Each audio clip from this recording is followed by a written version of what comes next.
Yaho, Seori desu. So I am a recent high school graduate, the class of 2022, and I wanted to share my journey of just all of my college decisions, and I filmed all of my reactions. So this will be really exciting. Stay tuned because this video is not just my reactions, but I'm including my stats and ECs at the end, extracurriculars, and my final decision of where I decided to commit. So let's get into it. So my first reaction, I actually didn't record, which is kind of funny. It's the only one I didn't record because I got this one while I was in class. Like, I was sitting at my desk in class and I got an email from Tokyo University Peak program. And so I opened it up thinking it had something to do with like where my login portal would be because they didn't give me this information. And then just in the email, they were like, we're not offering you an interview for our program. So at that point, I just knew that I was cut. And I was like, well, nothing I can do now. Couldn't get that on video because I was in the middle of class just checking my email randomly. But I wasn't too sad about it anyways because it was only 30 people accepted into the program, and I felt like for college that was a little bit small for me. So I'm just like, okay, well, it is what it is, you know, it would have been nice, but didn't get in. So that's my first rejection. Now on to the rest of the videos. So it's January 28th, 2022, and my friend just texted me that her U of M decisions came out, so I thought that I would check mine too, but things did get a little wonky because of like the SAT scores and stuff, so I'm not entirely sure whether or not my application will actually be like reviewed at this point. So I'm just gonna film it in case like I either get some kind of decision, but I'm not really expecting much as of right now, especially because I didn't get an email about it. She just said that it was out, so I was like, alrighty, I'll check. So here we are. On to the U of M screen. See? Alrighty, we're gonna open it, folks. Oh, so we did get a decision. Congratulations! You are now a TERP! I'm built to offer you admission to the University of Maryland and invite you to Honors College. Honors College? Damn, for the fall of 2022. Your academic achievements, talents, and experiences set you apart from a particularly impressive group of applicants. I got it! Okay. Okay, I'm so happy. Oh my god. It is March 15th, 2022. And I will be opening up my decision for Fordham.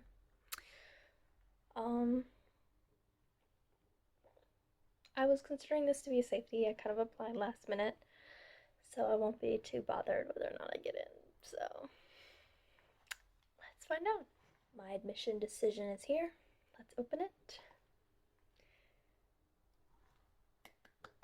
I did it! I'm in! Yay! Awesome. Very anticlimactic. I mean, I got some confetti. That's great. I didn't get confetti for University of Maryland, so this is nice. I also applied to Lincoln Center, so. And I do get campus housing, so that's good. It is March 16th, 2022, and AU decisions are out. So let's log into my portal and see what they have to say to me. Okay. They gotta make me download the whole letter and everything. Really making me work for it. Would have appreciated just like a pop-up, you know?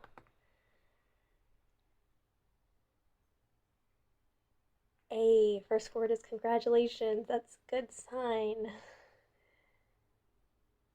Okay. Offer you admission. Yay! That's awesome. So it's still the 16th. I'm recording this at almost 6:30, and Northeastern decisions just came out. And so I was deferred earlier, and I forgot to take a video of that because my mom didn't know how to use my camera. She actually took a photo instead of recording it. So here we are. I'm not super hopeful because I was deferred, but I heard that the acceptance rate for early action was really low. So maybe they'll raise it for regular decision. Who knows? So let's go check. Logging in.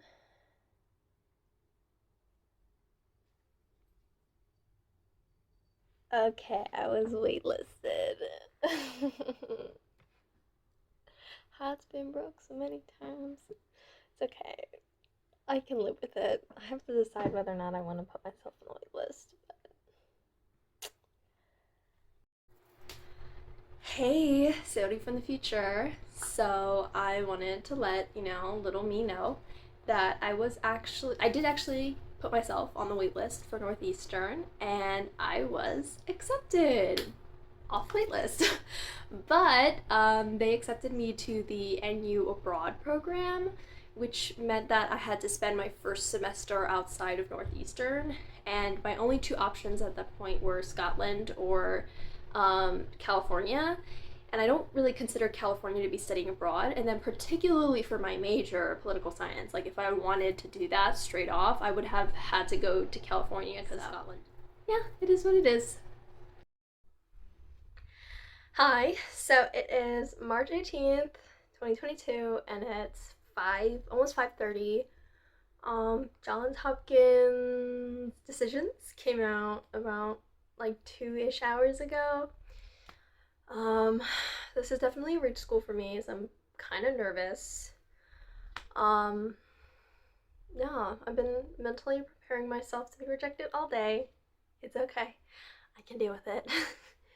But, it would be really great if I had my supportive Yorkie with me right now. Manon has arrived. She's here to give me moral support. Yay!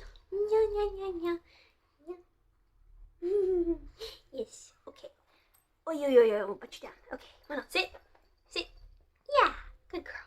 Okay, she's gonna be here with me. Let's see.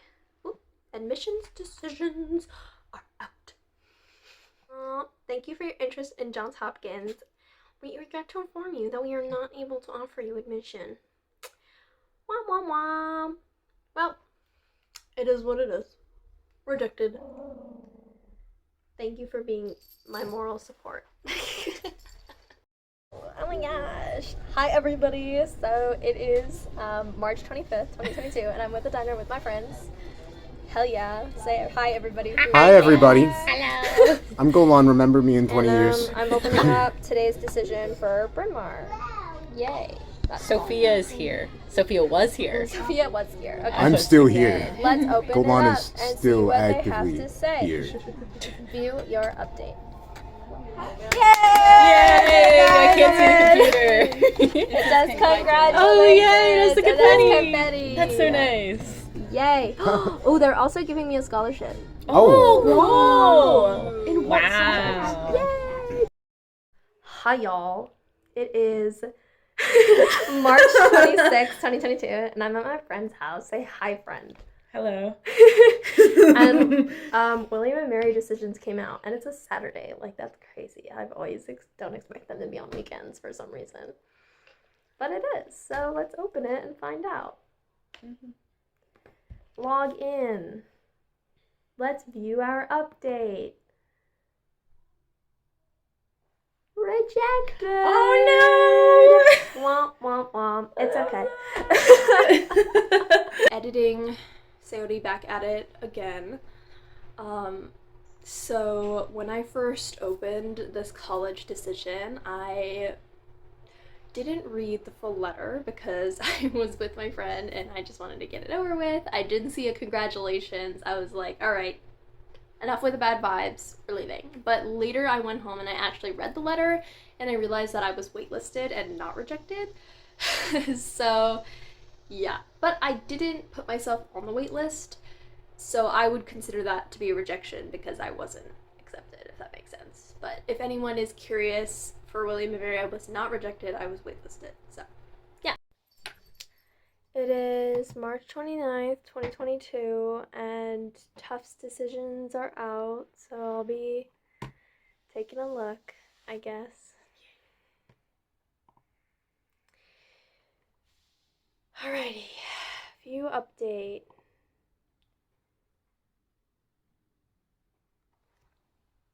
Not good, I was rejected. It's okay.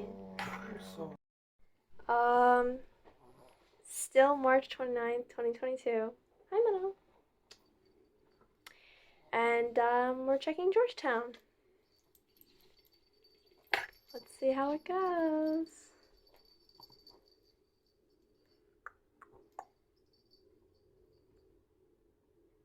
View update. Oh, I don't want to open it. Can I have one? You were here last time I got rejected, so.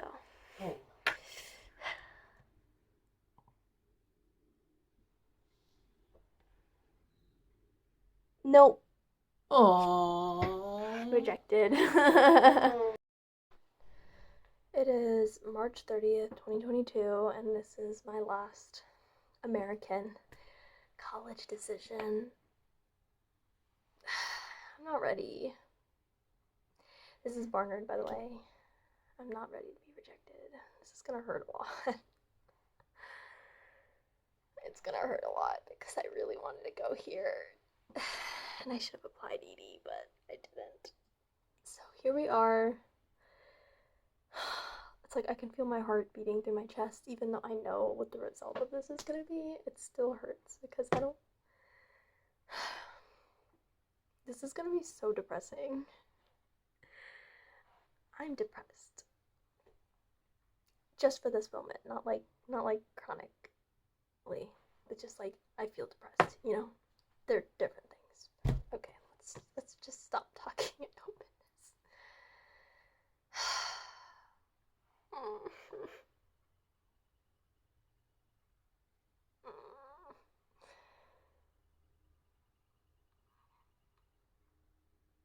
Yeah, rejected.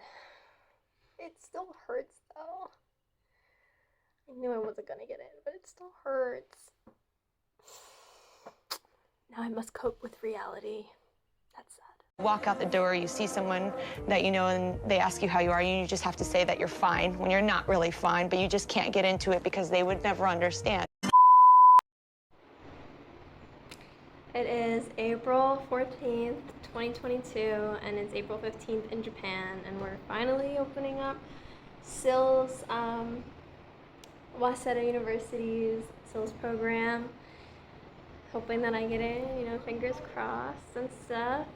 Also, we're on vacation in Hawaii, so whether which way it goes, you know, I'll still be on vacation, and that's always a good thing.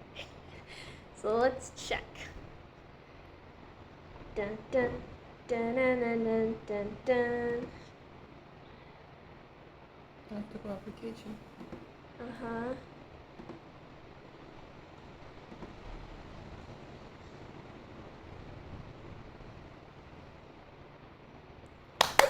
You got it! Yes! Congratulations! What is this? Cute. Greeting from admission of a School of International University. Thank you for your application. After careful screening criteria based on documents, we are delighted to inform you that you have been successfully accepted to our program! Congratulations! You are Waseda! Woo! So it is April 27, 2022, and it is 9 o'clock because it's Japan time. And I'm finally opening my last college decision! Yay! Last one. So let's go to my applications. Okay.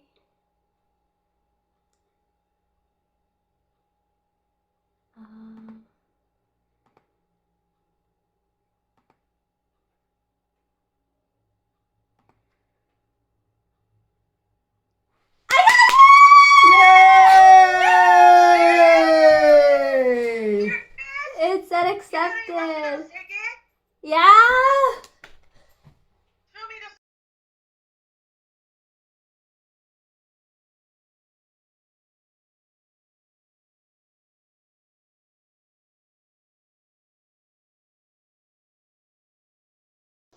Okay, and on to stats. Cool. So I would say an above average student at my high school. My unweighted GPA was a 4.2103 on a scale of 4.333. Our school doesn't use a 4.0 GPA scale, it's a 4.3. So I'm a 4.2103 on a 4.3 scale. And that's unweighted. And then weighted, my GPA was about 4.9 on a 5.3 scale. Since the 4.3 and the 5.3 might come off as confusing for some people, basically throughout my time in high school, I didn't get any final grades lower than an A-. I think I had 2 A-. Other than that, I had A's and A+ as my final grade.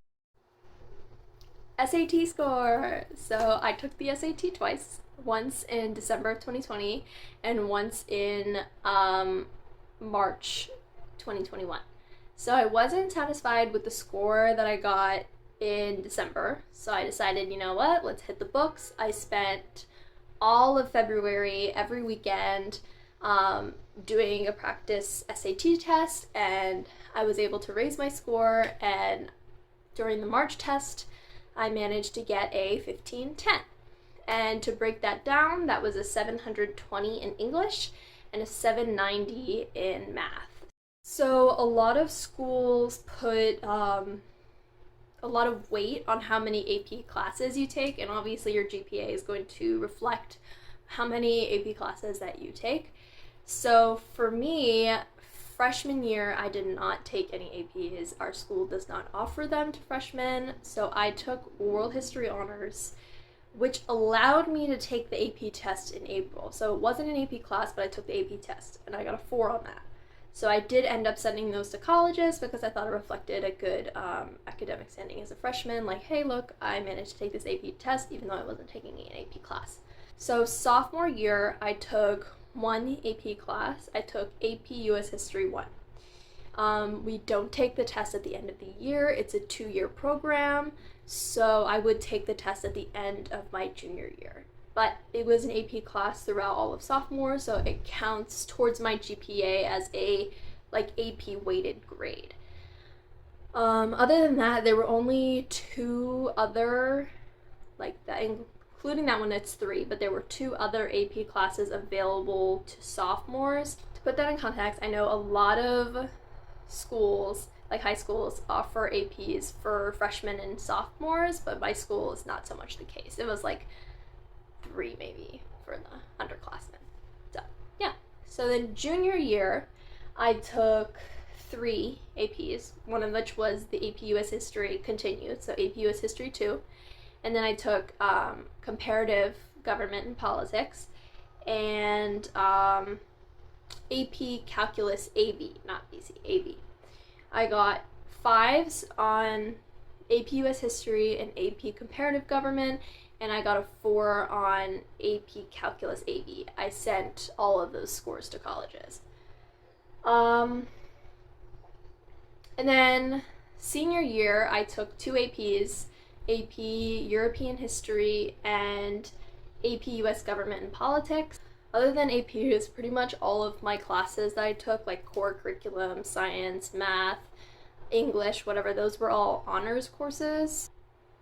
So definitely my GPA reflects not only good grades, but also taking pretty high-level classes for what my school had to offer.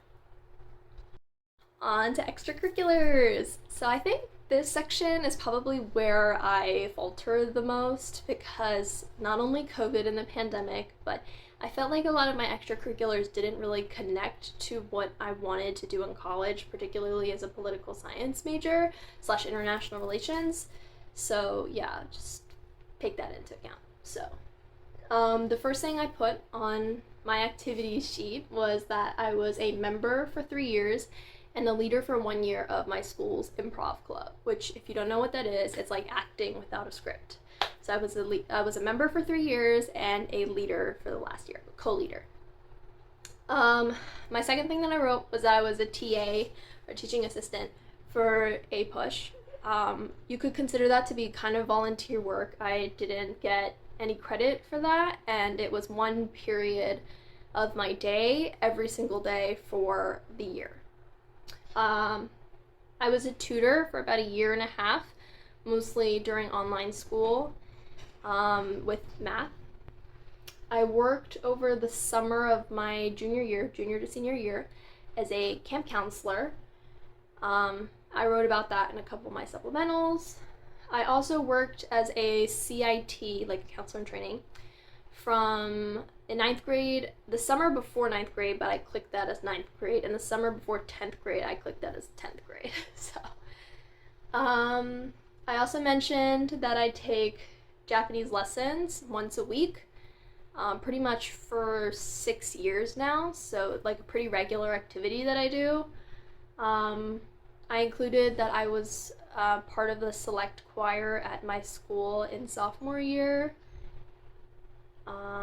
and that I had been on a foreign language exchange program during the summer of my sophomore year for about 2 weeks, where I went to Japan, I went to school there, and I also got to like look around the country and stuff like that. So, yeah. So those were all my extracurriculars. I think I ended up having about 8, and there's a maximum of 10. So, yeah.